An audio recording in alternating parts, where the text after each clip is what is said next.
ನೇತ್ರಾವತಿ ನದಿಯಲ್ಲಿ ಉಳ್ಳಾಲ ಹೊಯ್ಗೆ ಬೈಲ್ ಎಂಬಲ್ಲಿ ಸ್ಥಳೀಯ ನಿವಾಸಿ ಬ್ಲೇರಾ ಡಿಸೋಜಾ ಎಂಬುವರು ನಡೆಸುತ್ತಿದ್ದ ಪಂಜರ ಮೀನು ಕೃಷಿಯ ಮೀನುಗಳೆಲ್ಲ ಸಾವನ್ನಪ್ಪಿದ್ದು ಸುಮಾರು 4 ಲಕ್ಷ ರೂಪಾಯಿ ನಷ್ಟ ಸಂಭವಿಸಿದೆ. ಬ್ಲೇರಾ ಡಿಸೋಜಾ ಅವರು ಕಳೆದ ನವೆಂಬರ್ ತಿಂಗಳಲ್ಲಿ ಮೀನುಗಾರಿಕಾ ಇಲಾಖೆಯ ಮೂಲಕ ಮೀನಿನ ಮರಿಗಳನ್ನು ತರಿಸಿ ಇಲ್ಲಿ ಪಂಜರ ಮೀನಿನ ಕೃಷಿ ಆರಂಭಿಸಿದ್ದು ಇದೀಗ ಮರಿಗಳಿಗೆ 4 ತಿಂಗಳಾಗಿದ್ದು ಇನ್ನು 1 ತಿಂಗಳಲ್ಲಿ ಮಾರಾಟಕ್ಕೆ ಸಿದ್ಧವಾಗುತ್ತಿದ್ದು, ಆದರೆ ಈಗ ಎಲ್ಲ ಮೀನುಗಳು ಸತ್ತು ಹೋಗಿದ್ದು ನೀರಿನಲ್ಲಿ ತೇಲುತ್ತಿವೆ. ಈ ಬಗ್ಗೆ ಬ್ಲೇರಾ ಡಿಸೋಜಾ ಅವರು ಮಾಹಿತಿಯನ್ನ ನೀಡಿ, ಕಳೆದ ವರ್ಷ ಇಲ್ಲಿ ಪಂಜರ ಮೀನು ಕೃಷಿ ಕೈಗೆತ್ತಿಕೊಂಡಿದ್ದು ಉತ್ತಮ ಲಾಭ ಬಂದಿತ್ತು. ಈ ವರ್ಷ ಅದೇ ಜಾಗದಲ್ಲಿ ಮೀನುಗಳ ಜೊತೆಗೆ ಪಚ್ಚಿಲೆ ಕೃಷಿಯನ್ನು ಕೂಡ ಕೈಗೊಂಡಿದ್ದೆ. ಶನಿವಾರ ಸಂಜೆ ಕೆಲವು ಮೀನುಗಳು ಸಾವನ್ನಪ್ಪಿರುವುದು ಕಂಡು ಬಂದಿತ್ತು. ರವಿವಾರ ಬೆಳಿಗ್ಗೆ 50% ಹಾಗೂ ಇಂದು ಬೆಳಿಗ್ಗೆ ನೋಡಿದಾಗ ಎಲ್ಲ ಮೀನುಗಳು ಮತ್ತು ಪಚ್ಚಲೆ ಕೂಡ ಸತ್ತು ಹೋಗಿವೆ. ಈ ವಿಷಯವನ್ನ ಮೀನುಗಾರಿಕಾ ಇಲಾಖೆಯ ಅಧಿಕಾರಿಗಳ ಗಮನಕ್ಕೆ ತಂದಿದ್ದು ಇಲಾಖೆಯ ಸಿಬ್ಬಂದಿ ಸ್ಥಳಕ್ಕೆ ಭೇಟಿ ನೀಡಿ ಸತ್ತ ಮೀನುಗಳ ಮತ್ತು ನೀರಿನ ಮಾದರಿಯನ್ನ ಪರೀಕ್ಷೆಗಾಗಿ ಕೊಂಡು ಹೋಗಿದ್ದಾರೆ. ಲ್ಯಾಬ್ ಟೆಸ್ಟ್ ನಡೆದು ವರದಿ ಬಂದ ಬಳಿಕ ಮೀನುಗಳ ಸಾವಿಗೆ ಕಾರಣವೇನೆಂದು ತಿಳಿದು ಬರಲಿದೆ ಎಂದರು. ಸುಮಾರು 5,000 ಮೀನಿನ ಮರಿಗಳನ್ನ ಈ ಪಂಜರದಲ್ಲಿ ಹಾಕಿದ್ದು ಬ್ಯಾಂಕ್ ಸಾಲ ಮಾಡಿ ಈ ಉದ್ಯಮವನ್ನ ಆರಂಭಿಸಿದ್ದೆ. ಈಗ ಎಲ್ಲ ಮೀನುಗಳು ಸತ್ತಿದ್ದರಿಂದ ಸುಮಾರು 4 ಲಕ್ಷ ರೂಪಾಯಿ ನಷ್ಟ ಸಂಭವಿಸಿದೆ ಎಂದು ತಿಳಿಸಿದ್ದಾರೆ.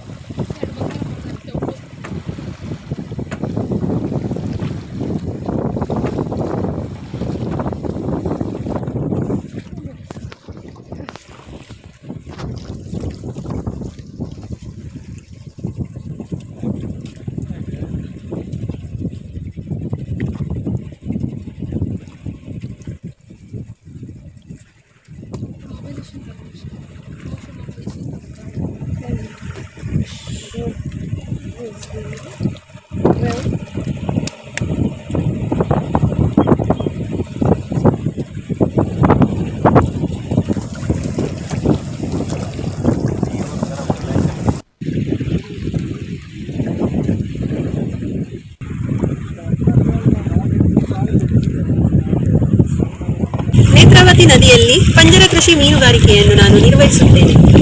ಪಂಜರ ಕೃಷಿ ಮೀನುಗಾರಿಕೆ ಅಂದರೆ ಮೀನು ಸಾಕಾಣಿಕೆಯನ್ನು ನಾನು ಇದುವರೆಗೂ ಕಳೆದ ವರ್ಷ ಕೂಡ ಮಾಡಿದ್ದೆ. ಈ ವರ್ಷ ನವೆಂಬರ್ ತಿಂಗಳಲ್ಲಿ ನಾನು ಮೀನಿನ ಮರಿಗಳನ್ನು ಹಾಕಿ ಅದನ್ನು ಸಾಕುತ್ತಿದ್ದೆ. ಆ ಉತ್ತಮ ಬೆಳವಣಿಗೆ ಕೂಡ ಇತ್ತು. ಆದರೆ ಕಳೆದ ಶನಿವಾರದಿಂದ ಮೀನಿನ ಮರಿಗಳು ಸಾಯಲಿಕ್ಕೆ ಆರಂಭಿಸಿದೆ. ನಾನು ಹಾಕಿದ್ದು ಸಾಧಾರಣ ಒಂದು 5,000 ಮೀನುಗಳಾಗಿರ್ಬೋದು. ಅದರಲ್ಲಿ 50% ಮೀನುಗಳು ಸತ್ತಿತ್ತು. ಮತ್ತೆ ನೋಡುವಾಗ ನಾನು ಮಸಲ್ಸ್ ಅಂತ ಹೇಳ್ತೇವೆ, ಈ ಪಚಲೆ ಮರುವೈ ಅಂತ, ಅದನ್ನು ಕೂಡ ಹಾಕಿದೆ. ಅದು ಕೂಡ ಹಾಗೆ ಅದು ಓಪನ್ ಆಗಿ ಎಲ್ಲ ಸಾಯಲಿಕ್ಕೆ ಆರಂಭಿಸಿದೆ. ಇವಾಗ ಎಲ್ಲ ಮೀನುಗಳು ಸಂಪೂರ್ಣವಾಗಿ ಎಲ್ಲವೂ ಸತ್ತು ಹೋಗಿವೆ ಮತ್ತು ಪಚಲೆ ಕೂಡ ಅಷ್ಟೇ, ಈ ಮಸಲ್ಸ್ ಓಪನ್ ಆಗಿದೆ, ಮೋಸ್ಟ್ಲಿ ಅದು ಸತ್ತಿರ್ಬೋದು.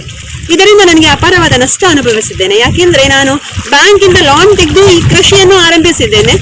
ಆದರೆ ಈಗ ಮುಂದಿನ ದಿನದಲ್ಲಿ ನಾನು ಇದನ್ನು ಮಾರ್ಕೆಟಿಗೆ ಮಾರಿ ಉತ್ತಮ ಹಣ ಪಡಿಬಹುದಿತ್ತು. ಆದರೆ ಈಗ ನಾನು ಮುಂದೆ ಏನು ಮಾಡಬೇಕಂತ ನನಗೆ ದಾರಿ ತೋಚದಂತಾಗಿದೆ. ಯಾಕೆಂದ್ರೆ ಇದು ಈಗ ಇಷ್ಟು ಅಪಾರ ಪ್ರಮಾಣದಲ್ಲಿ ನನಗೆ ನಷ್ಟ ಆಗಿದೆ. ಇದ್ರ ಬಗ್ಗೆ ನಾನು ಫಿಶರೀಸ್ ಡಿಪಾರ್ಟ್ಮೆಂಟ್ಗೆ ತಿಳಿಸಿದ್ದೇನೆ.